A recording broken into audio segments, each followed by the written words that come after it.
They tried to read her eyes but saw their own death reflected, and within 72 hours, 7 interrogators would be dead, a secret government facility would be in ruins, and the world would learn that some people should never be stared at too long. It's what Quoth said. What started as a routine psychological evaluation would become the deadliest case study in modern history.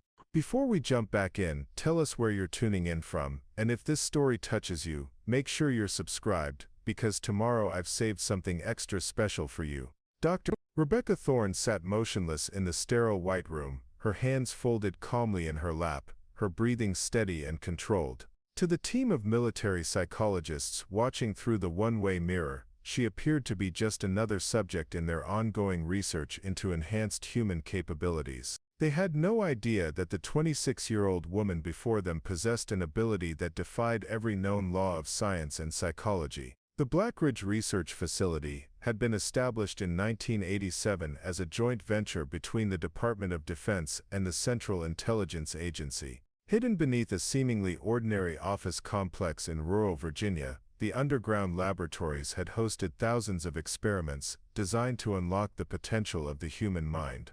The facility's official designation was Project Mindbridge, but everyone who worked there simply called it the farm. Rebecca had been brought to Blackridge 3 days earlier, after an incident at a maximum security psychiatric hospital in Baltimore had left 2 orderlies dead and 3 others in catatonic states. The official report described a violent altercation that had resulted in accidental deaths, but the surviving witnesses told a different story. They claimed that Rebecca had simply looked at the attacking orderlies, and something in her gaze had caused them to collapse, as if they had seen something that stopped their hearts. Preparing and narrating this story took us a lot of time, so if you are enjoying it, subscribe to our channel, it means a lot to us. Now back to the story. Dr. Marcus Kane, the facility's chief psychologist, had dismissed these reports as trauma-induced fantasies. Kane had spent 15 years with individuals with alleged psychic abilities, and he had never encountered a case that couldn't be explained by conventional psychology and clever stagecraft.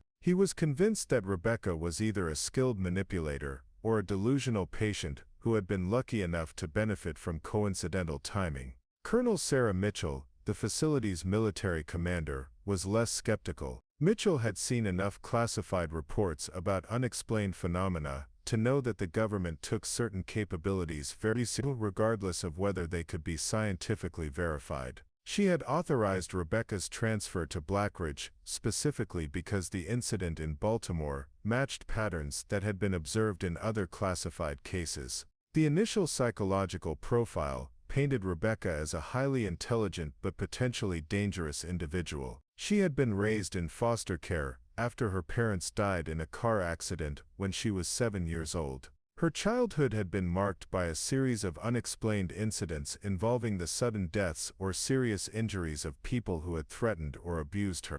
Social workers had attributed these coincidences to bad luck and urban legend, but the pattern was too consistent to ignore. Rebecca's academic record showed exceptional performance in mathematics and physics, with particular aptitude for theoretical concepts related to quantum mechanics and consciousness studies. She had earned a doctorate in neuroscience from Johns Hopkins University before her arrest on charges related to the psychiatric hospital incident.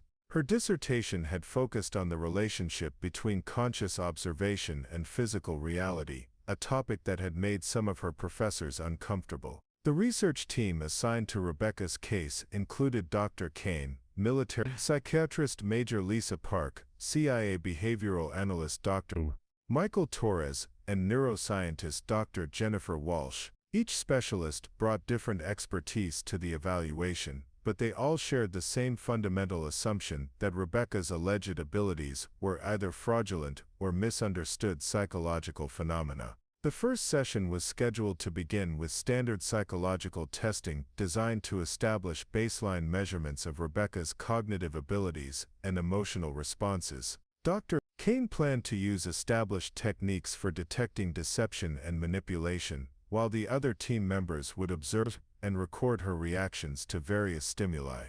The entire process was being monitored by sophisticated recording equipment that could detect even subtle physiological changes. What none of them realized was that Rebecca had been aware of their plans since the moment she arrived at the facility. Her ability extended far beyond the alleged death gaze that had brought her to their attention. She could perceive the thoughts and intentions of people around her with frightening clarity, and she had been listening to their mental conversations for days while pretending to be unaware of her surroundings. Rebecca knew that Dr. Kane viewed her as an interesting puzzle to be solved, that Major Park was concerned about the security implications of her alleged abilities, that Dr. Torres was skeptical but professionally curious, and that Dr. Walsh was secretly terrified by the possibility that consciousness might have direct physical effects on reality. She also knew that they planned to use increasingly aggressive techniques if their initial approach failed to produce results. The government facility that housed these experiments had been designed to contain individuals with dangerous capabilities, but the architects had made assumptions about the nature of those capabilities that were about to prove fatally incorrect. They had prepared for physical violence, attempts at escape, and even psychic phenomena that might affect electronic equipment. They had not prepared for someone who could kill with a look and read their thoughts while doing it. As the research team prepared to begin their evaluation, Rebecca allowed herself a slight smile. She had tried to live quietly and avoid attention, but circumstances had forced her into this situation. Now she would have to demonstrate exactly why some doors should never be opened and some questions should never be asked. The men and women who thought they could study her like a laboratory specimen were about to learn that they had made the last mistake of their lives. The clock on the wall showed 9:47 a.m. when Dr. Kane entered the observation room and gave the signal to begin the first session. Within the next 3 days, the Blackridge Research Facility would become a tomb, and Rebecca Thorne would become the most feared and hunted person in the world. Dr.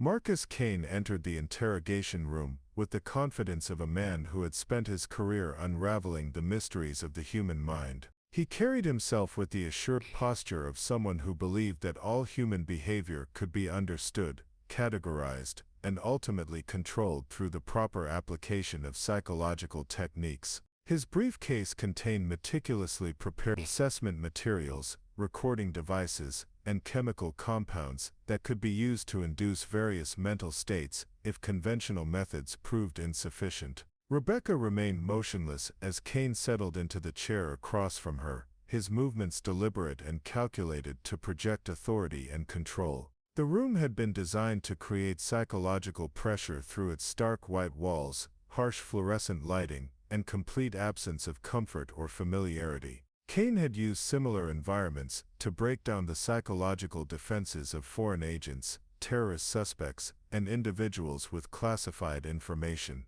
The initial conversation followed standard psychological evaluation protocols, with Kane asking carefully scripted questions designed to establish rapport while gathering information about Rebecca's background, motivations, and mental state.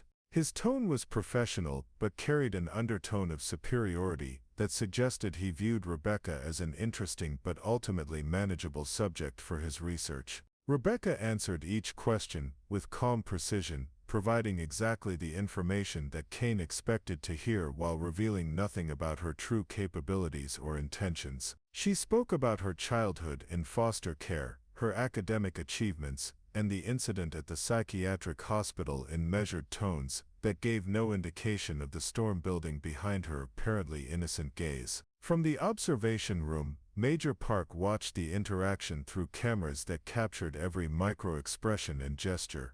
Park had extensive experience in military interrogation techniques and was trained to detect signs of deception, manipulation, or psychological instability. What she observed was a young woman who seemed remarkably composed given her circumstances, perhaps too composed for someone facing potential life imprisonment or worse. Dr. Torres was monitoring physiological indicators through sensors that had been covertly placed throughout the interrogation room.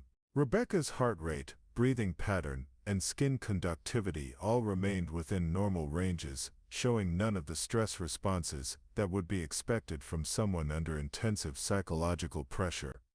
Her biochemical stability was so perfect that it almost seemed artificial, as if she had conscious control over autonomic functions that should be involuntary. Kane decided to escalate his approach by introducing psychological pressure designed to provoke an emotional response that might reveal Rebecca's true nature. He began describing the deaths at the psychiatric hospital in graphic detail, watching for signs of guilt, remorse, or satisfaction that might indicate her role in the incident. His questions became more aggressive and accusatory, aimed at breaking down her composed facade. Rebecca's response was to lift her gaze and look directly into Kane's eyes for the first time since the session had begun. What Kane saw in that moment would haunt him for the remainder of his life, which would prove to be considerably shorter than he had anticipated that morning. In Rebecca's dark brown eyes, Kane glimpsed something that his rational mind refused to accept. He saw himself lying motionless on the floor of his office, his face frozen in an expression of absolute terror, his body surrounded by evidence of a massive heart attack that had struck without warning.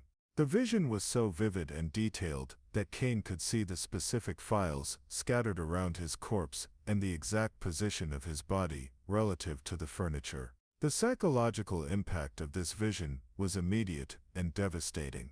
Kane's confident demeanor cracked as his mind struggled to process what he had experienced. He broke eye contact with Rebecca and looked away, his hands trembling as he tried to regain control of the session. His breathing became shallow and rapid, and beads of sweat appeared on his forehead, despite the room's controlled temperature. Major Park immediately recognized that something had gone wrong during the interrogation. Kane's body language had changed dramatically in the space of a few seconds, transforming from authoritative control to barely suppressed panic. Park activated the emergency communication system to alert the rest of the research team that the session was experiencing unexpected complications. Dr. Walsh, monitoring the session from her neuroscience laboratory, observed unusual readings from the brain activity sensors that had been focused on the interrogation room.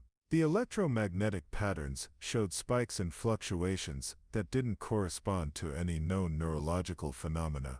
The readings suggested that some form of energy transfer had occurred between Rebecca and Kane, but the nature of that transfer was completely outside current scientific understanding. Kane attempted to continue the interrogation, but his questions became disjointed and unfocused as he struggled with the implications of what he had experienced. He found himself avoiding direct eye contact with Rebecca while trying to maintain the pretense that nothing unusual had occurred. His professional training demanded that he continue the evaluation, but his survival instincts were screaming at him to leave the room immediately. Rebecca observed Kane's distress with apparent sympathy, occasionally tilting her head, as if she were concerned about his well-being. Her expressions and gestures suggested genuine care for his comfort, creating a disturbing contrast with the terror that was obviously affecting him. She asked if he was feeling unwell and offered to call for medical assistance, her voice carrying the same calm tone she had maintained throughout the session. The research team watching from the observation room was beginning to realize that their carefully planned evaluation was not proceeding according to their expectations. Kane, their most experienced interrogator, was clearly struggling with something that had occurred during his interaction with Rebecca. The possibility that their subject might possess genuine capabilities beyond normal human experience was starting to seem less theoretical and more terrifyingly real. Kane finally called for a break in the session, claiming that he needed to review his notes and consult with his colleagues about the most effective approach for continuing the evaluation. As he gathered his materials and prepared to leave the room, Rebecca spoke for the first time since their eye contact had been broken. She told Kane that he should consider seeing a cardiologist about his family history of heart disease, mentioning specific details about his father's death that were not included in any of his personnel files. She suggested that preventive care might help him avoid the kind of sudden cardiac event that had claimed several men in his family. Her tone remained helpful and concerned, but the timing and specificity of her comments sent chills through everyone monitoring the session. Kane left the interrogation room without responding to Rebecca's suggestion, but his colleagues could see that he was badly shaken by the encounter. The first session had lasted only 47 minutes, but it had already begun to transform their understanding of what they were dealing with and the risks they were taking by continuing their research. Dr. Jennifer Walsh stared at the neurological readouts from Rebecca's first interrogation session, her scientific training warring with the impossible data displayed across multiple monitors. For 22 years, Walsh had studied the human brain's electrical patterns, mapping neural pathways, and documenting the biochemical processes that govern consciousness, memory, and perception. The readings from Rebecca's session violated every principle of neuroscience that Walsh had spent her career establishing. The electromagnetic signatures, detected during Rebecca's eye contact with Dr. Kane, showed energy patterns that resembled focused electromagnetic pulses rather than typical brain activity. The frequency and amplitude of these pulses were consistent with directed energy phenomena, but the human brain simply didn't possess the biological mechanisms necessary to generate such focused emissions. Walsh had run the data through every analytical program at her disposal, and none could provide a conventional explanation for what had occurred. Major Park was conducting her own analysis of the session from a military intelligence perspective, reviewing video footage frame by frame to identify any techniques or methods that might explain Rebecca's apparent effect on Kane. Park had been trained to detect psychological manipulation, hypnosis, chemical agents, and technological devices that could be used to influence human behavior. Her analysis found no evidence of conventional manipulation techniques. The most disturbing aspect of the footage was the precise timing of Kane's psychological breakdown. The dramatic change in his demeanor occurred within seconds of making eye contact with Rebecca, and his symptoms were consistent with severe psychological trauma rather than mild discomfort or confusion. Park had witnessed the effects of advanced interrogation techniques, psychological warfare, and mind-altering drugs, but Kane's reaction didn't match any known syndrome. Dr. Torres was approaching the problem from a behavioral analysis perspective, studying Rebecca's micro-expressions, body language, and vocal patterns for signs of deception or conscious manipulation. Torres had developed expertise in detecting lies, identifying psychological disorders, and recognizing individuals who possessed exceptional abilities in persuasion or influence. His analysis of Rebecca's behavior during the session revealed remarkable emotional control and situational awareness. Rebecca's responses to Kane's questions showed perfect calibration between apparent cooperation and subtle resistance. She provided information that satisfied the interviewer's expectations while revealing nothing about her true capabilities or intentions. Her emotional expressions appeared genuine and appropriate, but they were so precisely modulated that they seemed almost scripted. Torres concluded that Rebecca possessed extraordinary skill in psychological manipulation, couldn't explain the physical effects she had apparently produced. The research team scheduled an emergency meeting to discuss their findings and determine the appropriate course of action for continuing their. The conference room was equipped with advanced security measures designed to prevent electronic surveillance, and the discussion was classified at the highest levels of government secrecy. The implications of Rebecca's abilities, if genuine, would revolutionize military strategy, intelligence operations, and humanity's understanding of consciousness itself. Kane arrived at the meeting looking haggard and anxious, his usual confidence replaced by nervous energy that his colleagues found deeply unsettling. He reported experiencing recurring nightmares since the interrogation session, all featuring variations of the death scene he had glimpsed in Rebecca's eye. Kane's description of these visions was so detailed and consistent that his colleagues began to suspect he was suffering from post-traumatic stress disorder. Dr. Walsh presented her neurological findings, explaining that the electromagnetic phenomena detected during the session were unprecedented in the scientific literature. She proposed that Rebecca might possess a rare genetic mutation that allowed her brain to generate and focus electromagnetic energy in ways that could directly affect other nervous systems. Walsh acknowledged that such capabilities were theoretical at best, but the data supported no other conclusion. Major Park's intelligence assessment classified Rebecca as a potential strategic weapon whose abilities could provide significant advantages in espionage, counterintelligence, and military operations. Park recommended that the evaluation continue under enhanced security protocols designed to protect the research team while gathering maximum intelligence about Rebecca's capabilities and limitations. She also suggested recruiting additional specialists with experience in unconventional warfare and paranormal phenomena. Torres argued that Rebecca's psychological profile indicated high intelligence, exceptional emotional control, and possible sociopathic tendencies that made her extremely dangerous regardless of her alleged supernatural ability. He recommended treating her as a maximum security threat who should be studied using remote observation techniques rather than direct interaction.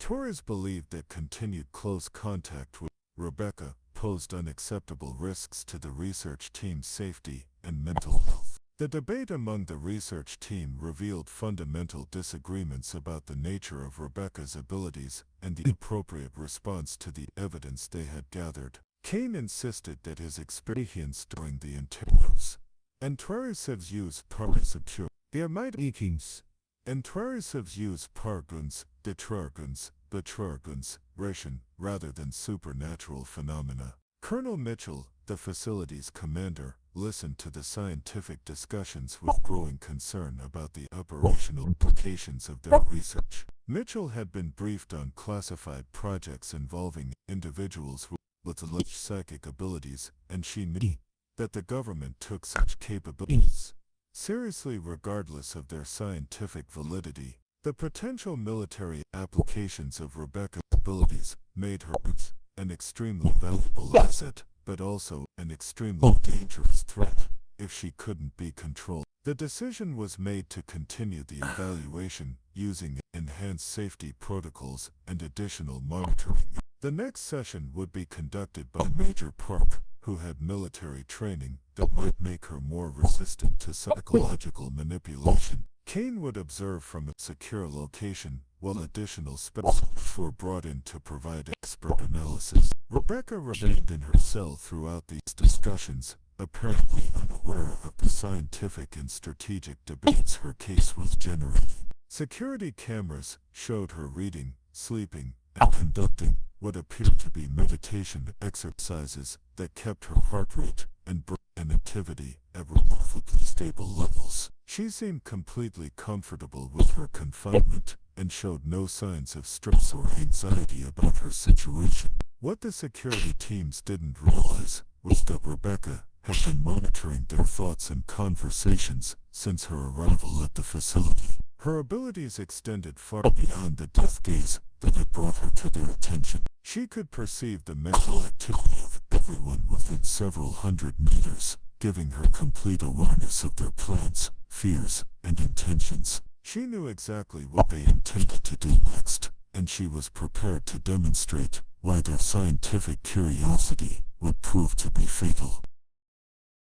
Major Lisa Park entered the interrogation room with military precision, her bearing reflecting 15 years of experience in psychological operations and intelligence gathering. Unlike Dr. Kane's academic approach, Park's methodology was grounded in battlefield techniques designed to extract information from hostile subjects who had been trained to resist conventional interrogation. She carried herself with the confident authority of someone accustomed to facing dangerous individuals and emerging victorious.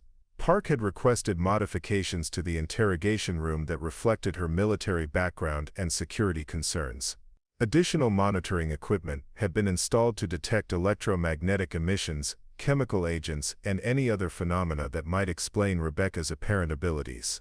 The lighting had been adjusted to eliminate shadows that could conceal subtle movements or gestures, and backup personnel were positioned to respond immediately if the session encountered difficulties.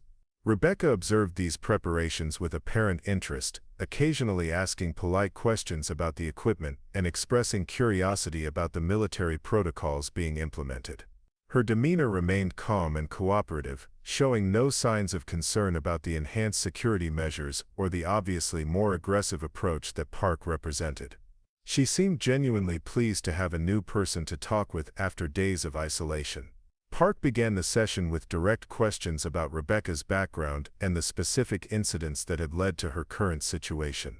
Her tone was professional but firm, making it clear that she expected complete honesty and would not tolerate evasion or manipulation. Park's experience had taught her that establishing clear dominance early in an interrogation was essential for maintaining control throughout the process. The conversation initially proceeded according to Park's expectations, with Rebecca providing detailed answers about her education, her research interests, and her understanding of the events at the psychiatric hospital. Park noted that Rebecca's responses were unusually precise and well organized, suggesting either exceptional memory or careful preparation for these questions. Her body language remained relaxed and open, showing none of the defensive postures that Park had learned to associate with deception. Park decided to test Rebecca's emotional responses by describing the death scenes from the psychiatric hospital in clinical detail, watching for micro-expressions that might indicate guilt, satisfaction, or other emotions that could reveal her true involvement.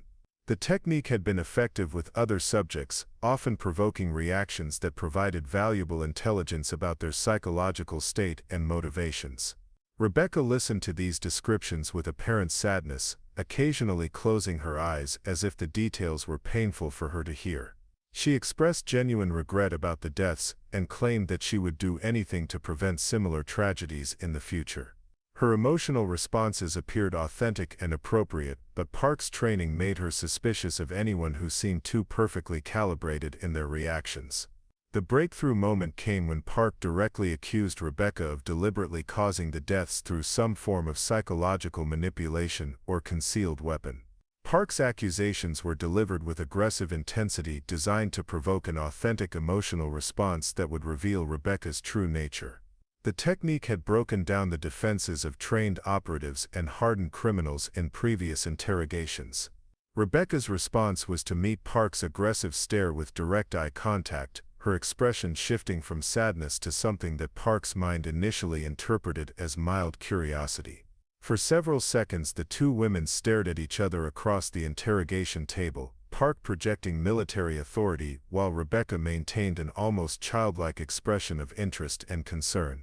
What Park saw in Rebecca's eyes during those crucial seconds would destroy her sanity and ultimately claim her life.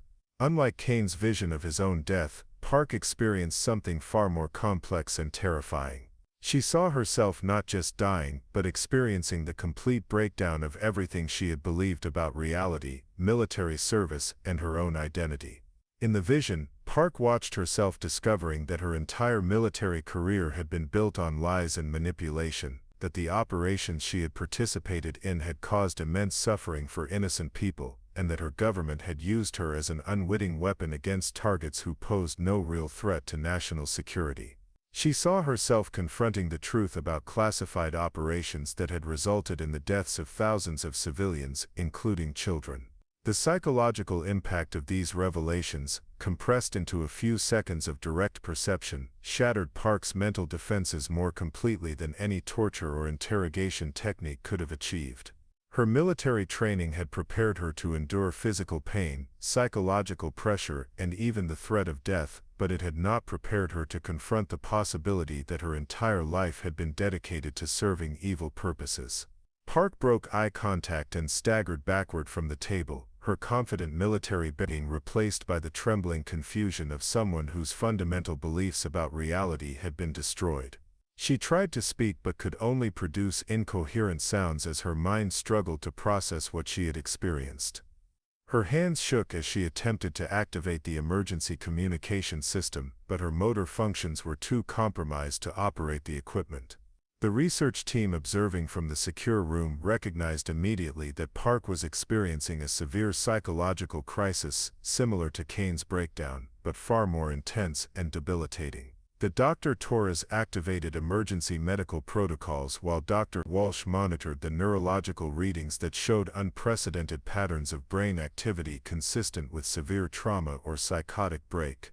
Rebecca watched Park's distress with apparent concern, asking if she needed medical attention and suggesting that the session should be terminated for the major's well-being.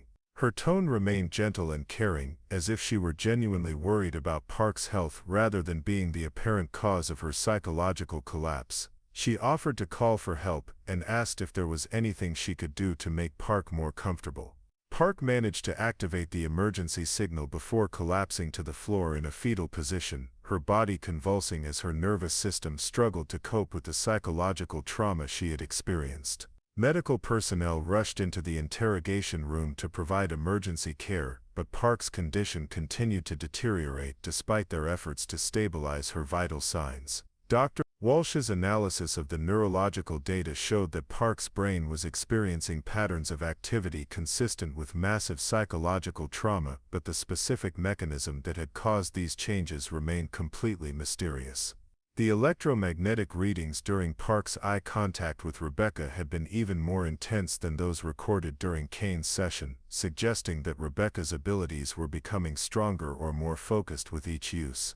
Within 6 hours of the interrogation session, Major Park had been transferred to a secure psychiatric facility where she remained in a catatonic state, punctuated by periods of violent hysteria during which she screamed about government conspiracies and the deaths of innocent people. Her military career was effectively over, and her colleagues began to realize that they were dealing with something far more dangerous than they had initially understood. Michael Torres found himself reluctantly thrust into the role of lead investigator as his colleagues succumbed one by one to Rebecca's devastating abilities. With Kane suffering from severe cardiac stress and Park institutionalized in a psychiatric facility, Torres represented the research team's last hope of understanding and potentially controlling the phenomenon that had already claimed 2 experienced professionals within a matter of days. Torres approached his assignment with methodical precision, reviewing every aspect of the previous interrogation sessions and analyzing the patterns that had emerged from Rebecca's interactions with his colleagues. His background in behavioral analysis made him particularly focused on identifying the specific triggers that activated Rebecca's abilities and the psychological mechanisms that made her victims vulnerable to her influence. The video analysis revealed crucial details that had been overlooked during the original sessions. Rebecca's periods of direct eye contact with both Kane and Park had lasted exactly 7 seconds, suggesting that she required a specific duration of visual connection to achieve whatever effect she was producing. Additionally, both victims had been displaying signs of aggressive or threatening behavior immediately before their psychological breakdowns, indicating that Rebecca might be responding to perceived hostility rather than attacking randomly. Dr. Walsh's neurological studies had identified electromagnetic signatures that appeared to correlate with the intensity of Rebecca's psychological effects. The energy patterns detected during her sessions showed characteristics similar to focused electromagnetic pulse weapons, but generated by biological processes that science couldn't explain. Walsh theorized that Rebecca's brain might have developed unusual neural pathways that allowed her to weaponize normal electromagnetic activity. Colonel Mitchell was becoming increasingly concerned about the operational implications of the research project. 2 of her most experienced personnel had been neutralized by a single subject who appeared to be cooperating fully with their investigation. Mitchell had received inquiries from Washington about the project's progress, and she was struggling to explain how her team was being systematically destroyed by someone who seemed to pose no physical threat. The decision was made to attempt communication with Rebecca using remote video technology that would eliminate direct eye contact while still allowing for meaningful interaction. Torres would conduct the interview from a secure location while Rebecca remained in her cell, with their conversation mediated by high-resolution cameras and secure communication equipment. The approach was designed to gather intelligence while protecting the interviewer from Rebecca's apparent abilities. Rebecca seemed genuinely pleased when Torres explained the new communication arrangement, expressing understanding about the security concerns that had led to the modified approach. She apologized for any distress that Dr. Kane and Major Park had experienced during their sessions, claiming that she had no conscious control over whatever effects she might be producing on other people. Her manner remained cooperative and sympathetic throughout the explanation. The remote interrogation revealed aspects of Rebecca's personality and capabilities that had been obscured during the previous face-to-face sessions. Without the immediate psychological pressure of direct confrontation, Rebecca spoke more freely about her background, her understanding of her own abilities, and her perspective on the events that had brought her to the government facility. Rebecca described her childhood experiences with what she called accidentally hurting people who threatened or frightened her. She claimed that the deaths and injuries associated with her presence had always occurred during moments of extreme stress when she felt cornered or in immediate danger. According to her account, the psychiatric hospital incident had begun when orderlies attempted to forcibly medicate her against her will, triggering a defensive response that she couldn't control. Torres found Rebecca's explanations both fascinating and terrifying, particularly her descriptions of perceiving other people's thoughts and emotions with frightening clarity. She claimed that most humans were constantly broadcasting their mental activity through electromagnetic signals that she had learned to interpret during her years of scientific study. Her doctoral research had been an attempt to understand and potentially control these abilities through conventional scientific methods. The interview revealed that Rebecca was fully aware of the research team's plans, fears, and personal histories through her apparent telepathic abilities. She demonstrated this knowledge by referencing specific details about Torres's background that were not included in any official records, including childhood experiences and personal relationships that he had never discussed with his colleagues. Her access to this information made it clear that conventional security measures were useless against her capabilities. Rebecca's most disturbing revelation was her claim that the visions experienced by Kane and Park were not arbitrary psychological attacks, but rather accurate glimpses of their actual futures as she perceived them through her enhanced abilities. She described seeing the probable consequences of people's current actions and decisions, including the circumstances that would lead to their deaths. According to Rebecca, Kane would indeed die of a heart attack within the month, and Park would never recover from her psychological breakdown. Torres struggled to maintain his professional objectivity as Rebecca described the fate she perceived for him if he continued his involvement in the research project. Unlike the sudden deaths that awaited Kane and Park, Torres's future involved a slow psychological deterioration as he became increasingly obsessed with understanding Rebecca's abilities while losing his grip on conventional reality. She warned him that his scientific curiosity would ultimately destroy his sanity and his relationships with everyone he cared about. The psychological impact of these predictions was immediate and profound, even though Torres tried to dismiss them as elaborate manipulation techniques. Rebecca's accuracy regarding verifiable details about his past made it difficult to ignore her claims about the future, particularly when those claims were delivered with genuine concern for his well-being rather than malicious satisfaction. Dr. Walsh's continued monitoring of the electromagnetic phenomena associated with Rebecca's abilities detected increasing levels of activity even during the remote communication sessions. The energy patterns suggested that Rebecca's capabilities were not limited by physical proximity or visual contact, but could be projected across distances and through electronic communication systems.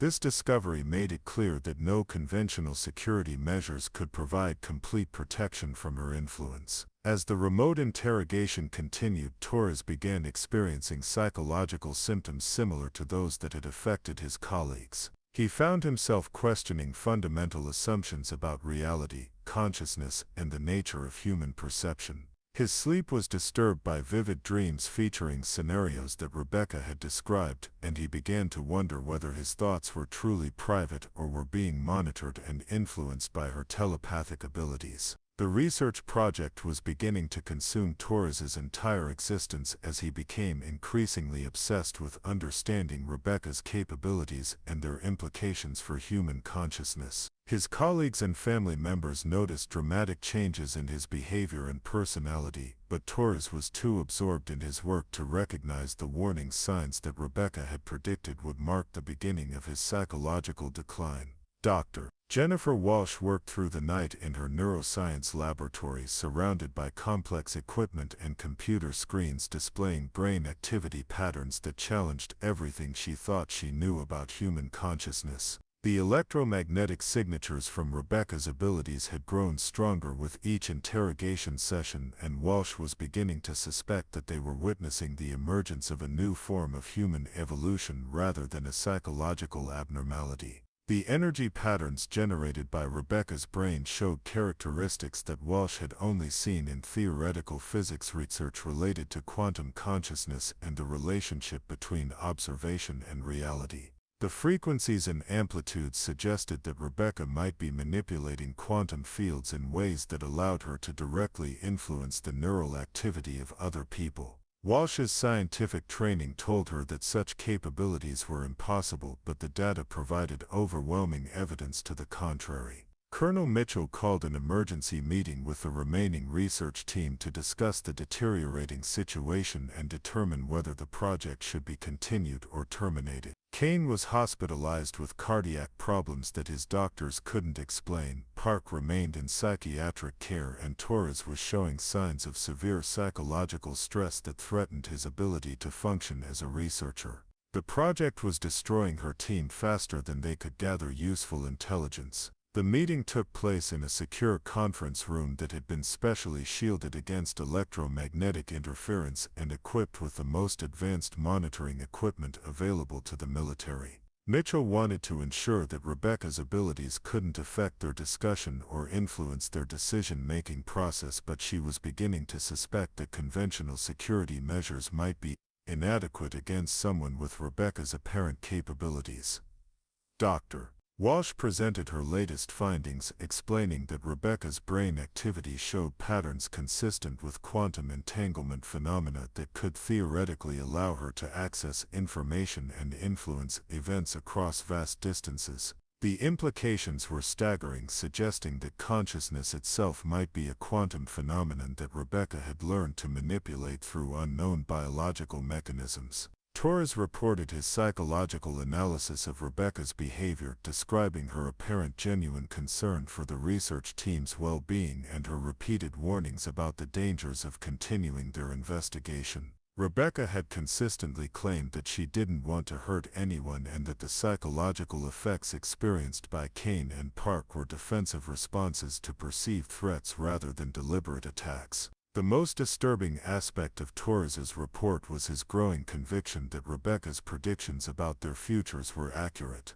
His own psychological deterioration was proceeding exactly as she had described, with increasing obsession, paranoid thoughts, and difficulty maintaining relationships outside the research project. Torres admitted that he was beginning to question his own sanity and his ability to continue as an objective investigator. Mitchell's operational assessment painted a grim picture of the project's prospects for success. The research team had been reduced from 4 specialists to 1 functional investigator, and the security protocols designed to contain Rebecca had proven completely ineffective. Mitchell was receiving pressure from Washington to produce results, but she was increasingly convinced that the project posed unacceptable risks to personnel and national security. The discussion was interrupted by an emergency alert indicating that Dr. Kane had died of massive cardiac arrest while under medical supervision at the base hospital. The timing of his death occurring exactly as Rebecca had predicted during her conversation with Torres sent shockwaves through the remaining research team and provided terrifying confirmation of her prophetic abilities. Kane's death transformed the research project from a scientific investigation into a survival situation. Mitchell immediately ordered enhanced security protocols designed to prevent Rebecca from escaping or communicating with outside contacts, but she was privately beginning to question whether any conventional measures could contain someone with Rebecca's apparent capabilities. Dr. Walsh requested permission to conduct direct neurological monitoring of Rebecca's brain activity using advanced scanning equipment that might provide insights into the biological mechanisms underlying her abilities. Walsh believed that understanding how Rebecca generated her electromagnetic effects might lead to countermeasures that could protect the research team and potentially neutralize her capabilities. Torres strongly opposed any plan that would require direct physical contact with Rebecca, arguing that his colleagues' experiences had demonstrated the extreme danger of close interaction with their subject. He recommended that the project be terminated and Rebecca transferred to a more secure facility where she could be contained rather than studied.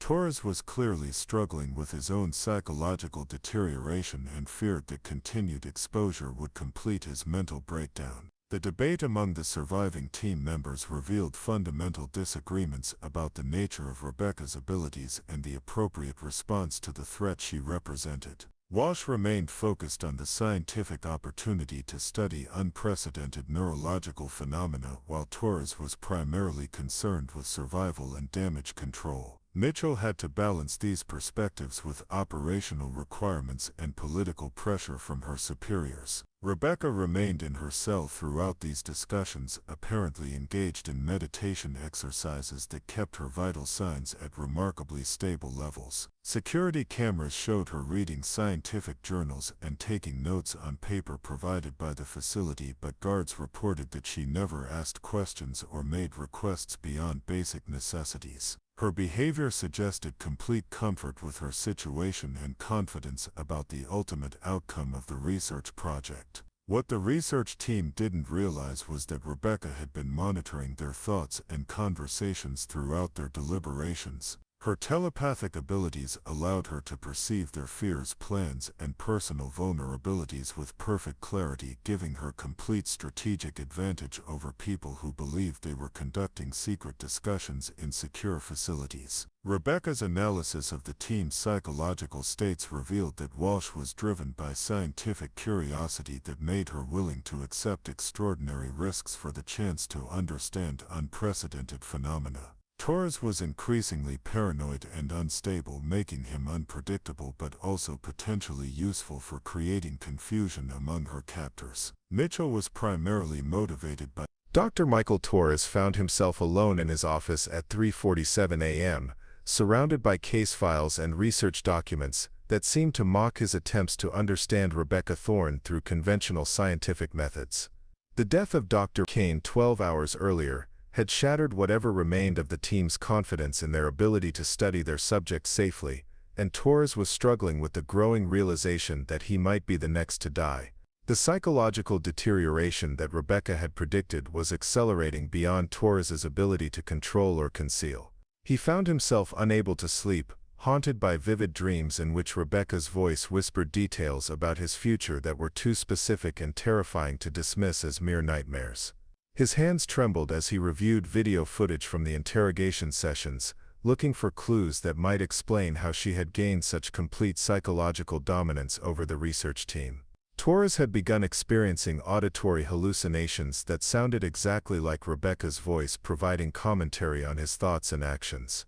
The hallucinations were so realistic that he frequently found himself responding aloud to conversations that existed only in his deteriorating mind. His colleagues had noticed these behavioral changes, but Torres was becoming increasingly paranoid about discussing his symptoms with anyone who might recommend his removal from the project. Dr. Walsh had become completely obsessed with her neurological studies, working 18-hour days in her laboratory, while analyzing brain scan data and electromagnetic readings that defied every principle of neuroscience. Walsh's scientific curiosity had overcome her survival instincts, driving her to pursue understanding even as she witnessed the psychological destruction of her colleagues. She was convinced that Rebecca represented the next stage of human evolution, and she was determined to document the phenomenon regardless of personal cost. Colonel Mitchell was facing increasing pressure from Washington to produce results from the research project, but she was also receiving reports about the team's deteriorating condition that made her question whether the investigation should continue. Mitchell's military training emphasized the importance of cutting losses when operations became untenable, but her superiors were reluctant to abandon a project that might yield strategic advantages in future conflicts. The facility's security protocols had been enhanced following Kane's death, with additional personnel assigned to monitor Rebecca's cell and prevent any unauthorized communication with the outside world. However, these measures were proving ineffective against someone whose abilities transcended conventional understanding of human capabilities. Rebecca continued to demonstrate awareness of conversations and events occurring throughout the facility, despite being isolated in a secure environment. Security camera footage revealed that Rebecca had begun spending increasing amounts of time in what appeared to be deep meditation, her brain activity showing patterns that Dr. Walsh described as impossible configurations of neural firing. The electromagnetic readings from her cell had increased dramatically, suggesting that her abilities were becoming stronger rather than weakening under confinement. Walsh theorized that stress and isolation might be triggering enhanced development of Rebecca's capabilities. Torres's psychological analysis of the security footage identified subtle changes in Rebecca's behavior that suggested she was preparing for some form of action. Her movements had become more purposeful and economical. Her expressions showed increased focus and determination, and her interactions with guards demonstrated growing confidence about her ability to influence their behavior. Torres recognized these as warning signs that Rebecca was planning an escape attempt or worse. The first indication that the situation was spiraling completely out of control came when Guard Sergeant Davis was found dead in a supply closet during his regular patrol shift. Davis had been assigned to monitor Rebecca's cell block, and security cameras showed him entering the supply area during what should have been a routine inspection.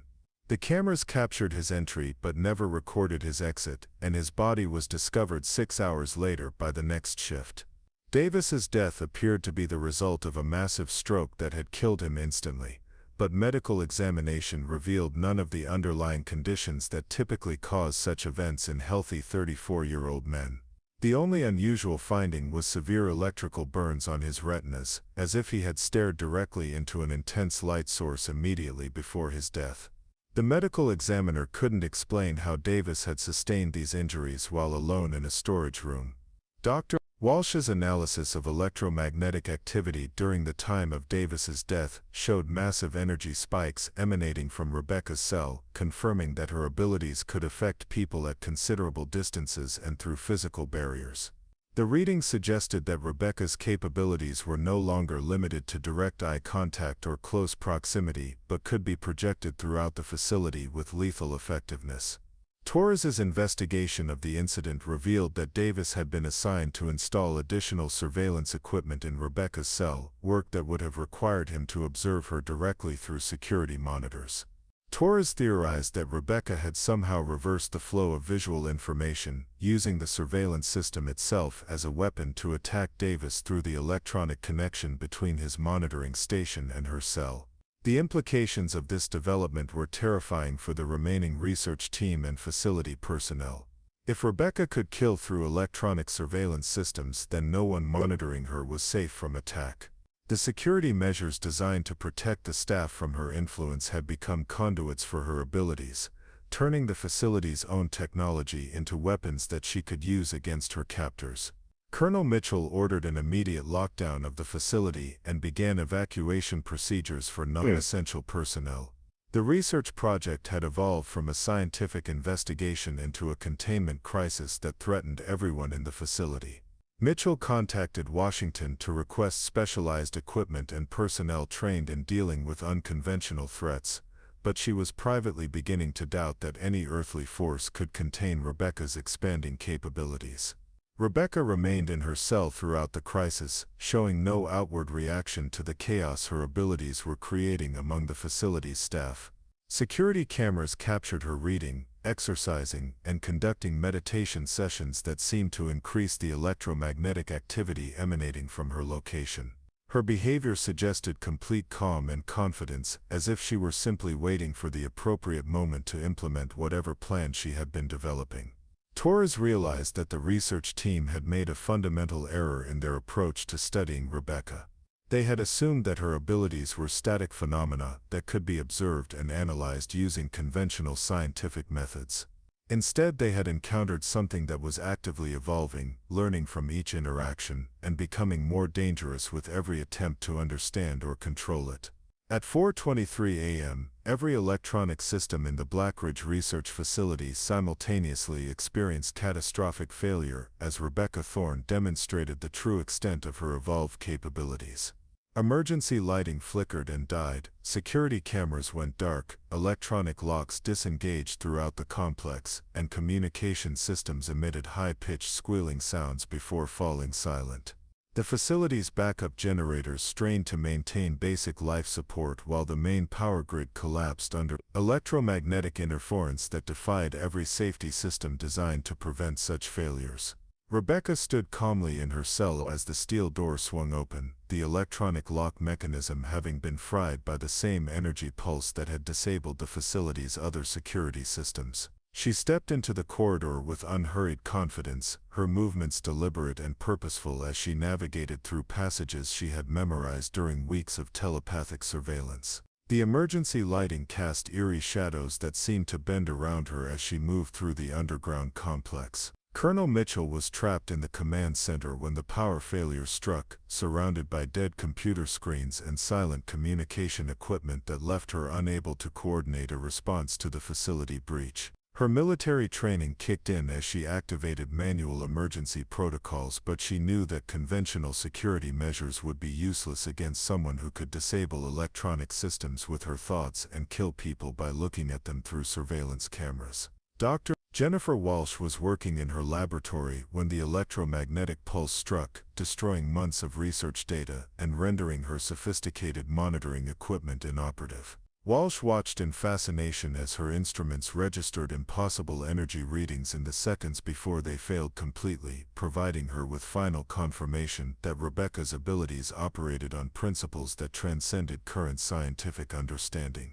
Even as she faced potential death, Walsh couldn't suppress her excitement at witnessing phenomena that would revolutionize neuroscience if anyone survived to document them. Dr. Torres was found by emergency response teams in his office, sitting motionless at his desk with his eyes wide open and an expression of absolute terror frozen on his face. Unlike the quick deaths that had claimed Kane and Davis, Torres appeared to be trapped in a catatonic state similar to Major Park's condition. Security personnel couldn't determine whether he was dead or alive, but his complete lack of response to external stimuli suggested severe neurological damage. Rebecca's path through the facility took her past the cells of other research subjects who had been confined for various government experiments. She paused at each secured door, placing her hand against the electronic locks and watching as they disengaged under the influence of her electromagnetic abilities. Within minutes, she had released 17 other prisoners whose combined capabilities would make pursuit by conventional forces extremely dangerous. Among the released prisoners was Dr. Marcus Webb, the former Nexus Therapeutics researcher who had developed the mind-control drugs used in Operation Blackwater. Webb had been confined at Blackridge after his pharmaceutical company's collapse, and his knowledge of government research programs made him a valuable ally for Rebecca's escape plans. Webb immediately recognized Rebecca as someone whose abilities far exceeded anything his chemical experiments had achieved. Another released prisoner was Elena Martinez, a former CIA operative who had been imprisoned after discovering classified information about illegal human experimentation programs. Martinez possessed extensive knowledge of government safe houses, transportation networks, and communication systems that could help Rebecca evade the massive manhunt that would inevitably follow her escape. Martinez also had personal reasons for wanting to expose the government's involvement in unethical research projects. The group of escaped prisoners moved through the facility's corridors with supernatural coordination, as if they were being guided by a single controlling intelligence. Rebecca's telepathic abilities allowed her to coordinate their movements while monitoring the thoughts and locations of facility personnel who might pose threats to their escape.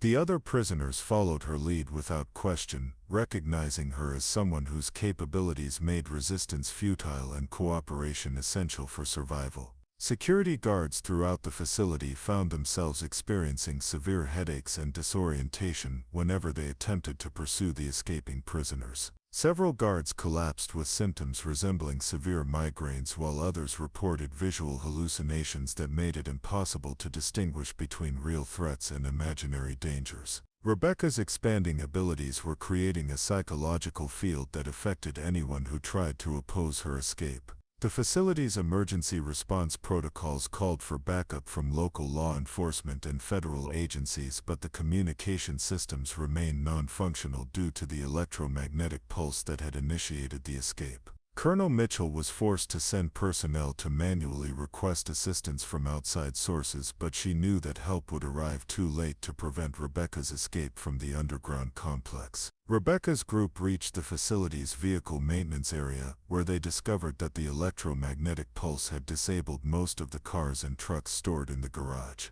However, Rebecca identified several older vehicles with minimal electronic systems that had survived the energy discharge. Her group commandeered these vehicles and prepared to leave the facility before emergency response teams could establish perimeter security. Dr.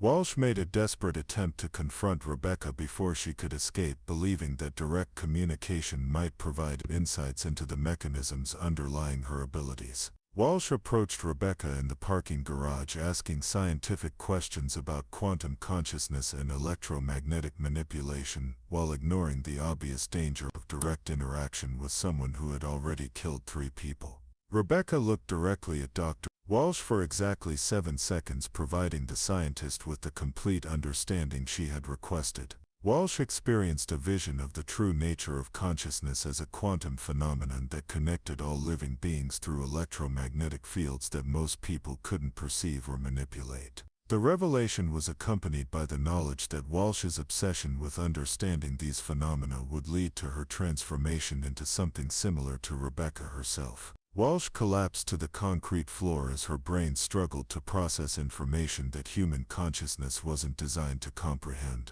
Unlike the other victims, Walsh remained conscious but was fundamentally changed by her direct exposure to Rebecca's enhanced perceptions. She would spend the rest of her life possessing partial telepathic abilities while being driven mad by her incomplete understanding of the cosmic connections she could now perceive. Rebecca's group departed the facility in 3 separate vehicles, taking different routes to avoid capture while maintaining telepathic communication that allowed them to coordinate their movements despite physical separation. Rebecca's electromagnetic abilities disabled traffic cameras and electronic surveillance systems along their escape route, creating blind spots in the technological networks that would normally track their movements. Within 6 hours, news of the Blackridge facility breach would reach the highest levels of government, triggering a classified manhunt involving multiple agencies and unprecedented resources. But Rebecca Thorne was no longer just an escaped prisoner with unusual abilities. She had become something new and terrifying, leading a group of enhanced individuals whose combined capabilities posed a threat to the established order that no conventional force could contain. The emergency meeting, convened in a secure bunker beneath the Pentagon, brought together representatives from every major intelligence and law enforcement agency in the United States. Deputy Director Harrison Kane of the CIA, FBI Director Sarah Mitchell, National Security Advisor Michael Torr, and Defense Secretary Jennifer Walsh faced a crisis that challenged every assumption about national security and human capabilities. The woman designated as subject, Rebecca 7, had become the most dangerous fugitive in American history. The briefing materials painted a terrifying picture of the Blackridge facility breach and its aftermath. 17 prisoners with various enhanced capabilities had escaped under Rebecca's leadership, creating a coordinated threat that combined supernatural abilities with extensive knowledge of classified government operations. Traditional manhunt techniques were proving useless against individuals who could disable electronic surveillance systems, rid the thoughts of pursuing agents, and kill people through remote electromagnetic manipulation. Rebecca's group had divided into 3 separate cells operating independently while maintaining telepathic coordination that made them impossible to track using conventional intelligence methods. Each cell included individuals with complementary skills that made them extremely dangerous to civilian populations and law enforcement personnel. Dr. Marcus Webb's knowledge of mind control techniques, Elena Martinez's intelligence training, and several other escapees' specialized abilities created a nightmare scenario for government security forces. The first cell, led by Rebecca herself, had been tracked to Chicago, where intelligence analysts believe she was attempting to retrieve evidence related to the Operation Blackwater conspiracy. FBI surveillance teams had positioned themselves around locations where Rebecca might surface, but their electronic equipment experienced systematic failures whenever she approached areas under observation. 3 federal agents had died from sudden cardiac arrest while monitoring potential hideouts. The second cell was operating in the Washington, D.C. area under the leadership of former CIA operative Elena Martinez. This group had already infiltrated several government facilities and obtained classified documents that could expose decades of illegal research programs. Martinez's knowledge of intelligence procedures allowed her team to avoid detection while gathering evidence that posed significant threats to national security if released to the media or foreign governments. The third cell had disappeared completely after leaving the Blackridge facility, leading intelligence analysts to suspect that they were being concealed by outside allies who had been monitoring the government's research programs. This group included individuals with technical expertise who could potentially weaponize Rebecca's electromagnetic abilities or develop countermeasures that would protect her from government attempts at recapture. The psychological impact of the escape was creating secondary effects throughout the intelligence community as agents and analysts struggled to cope with evidence that their fundamental understanding of human capabilities was incomplete. Several key personnel had requested reassignment rather than continue working on cases involving Rebecca's group, while others were showing signs of paranoid behavior suggesting that they believed thoughts were being monitored by telepathic individuals. Media coverage of the Blackridge incident had been suppressed through classified information protocols, but rumors were beginning to circulate among journalists who had connections within the intelligence community. Government officials were preparing disinformation campaigns designed to discredit any reports about supernatural abilities or secret research programs. But they knew that conventional spin techniques would be inadequate if Rebecca decided to reveal her capabilities publicly.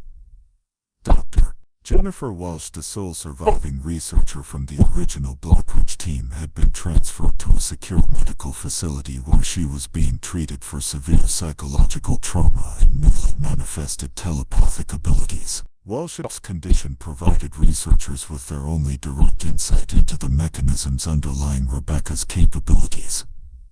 But her fragmented mental state made it difficult to extract useful information from her testimony. Walsh's partial telepathic abilities had revealed that Rebecca's group was not simply trying to escape government pursuit but was actively working to expose classified research programs and government corruption on a massive scale. Rebecca's ultimate goal appeared to be the complete dismantling of the secret infrastructure that had allowed unethical human experimentation to continue for decades without public knowledge or oversight. The government's response strategy focused on containment rather than capture.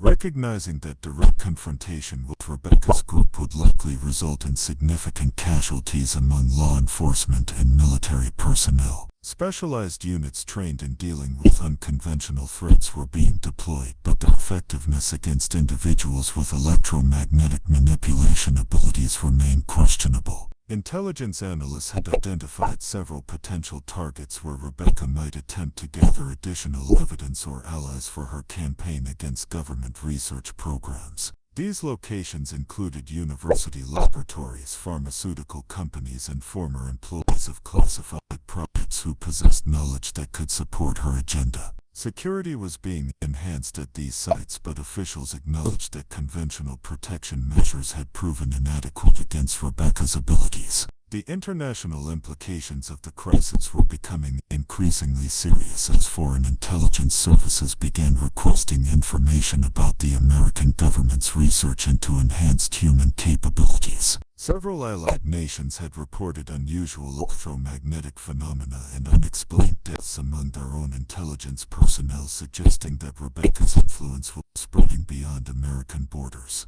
Rebecca's media strategy became apparent when simultaneous releases of classified documents occurred across multiple news outlets, revealing details about illegal human experimentation programs that had been conducted over several decades. The releases were coordinated with terrorist attacks on government facilities that disabled security systems and allowed additional classified information to be stolen by individuals with apparent supernatural abilities. The public revelation of government research into mind control, telepathic enhancement, and electromagnetic manipulation created a political firestorm that threatened to bring down several key officials and expose decades of constitutional violations. Congressional investigations were launched immediately, but many of the facilities and personnel involved in the research programs had already been targeted by Rebecca's group for elimination or recruitment. President Margaret Thompson convened the National Security Council to address the unprecedented threat posed by Rebecca's organization and develop strategies for protecting classified information and government personnel. The president was briefed on the full extent of the government's research into enhanced human capabilities, including programs that had never been disclosed to congressional oversight committees. The briefing revealed that Rebecca Thorne was not an isolated case, but rather one example of a larger population of individuals with supernatural abilities who had been studied and sometimes exploited by various government agencies. The Blackrose facility had been one of several installations conducting research into these phenomena, and Rebecca's escape had compromised the security of the entire classified research network. As Rebecca's campaign against government secrecy continued to escalate, officials realized that they were facing an enemy who possessed both the capabilities and the knowledge necessary to destroy the infrastructure of classified research that had been built over decades. The hunt for Rebecca Thorne had become a race against time to prevent the complete exposure of America's most sensitive secrets about human consciousness and the government's attempts to weaponize supernatural abilities. Up next, you've got two more standout stories right on your screen. If this one hit the mark, you won't want to pass these up. Just click and check them out. And don't forget to subscribe and turn on the notification bell so you don't miss any upload from